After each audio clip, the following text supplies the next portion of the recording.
অগ্নির কথা মতো প্রপস অনুযায়ী সবাই গানের লড়াই খেলে। এরপর এক একজন এক একটা প্রপস তুললে সে সেইটা নিয়েই গান করে। এই নিয়ে সবাই আনন্দ করতে থাকে। তারপর কথার টান এলে অগ্নি কথার চোখে একটা কাপড় বেঁধে দেয়। আর কথা রাস্তার ছবি তুললে কথা সেই নিয়েই গান করতে থাকে।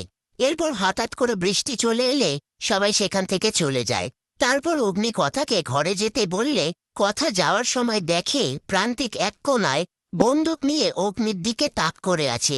সেটা দেখে কথা অগ্নিকে সেখান থেকে সরিয়ে দেয়। আর প্রান্তিক গুলি চালালে সেটা কথার বুকে গিয়ে লাগে।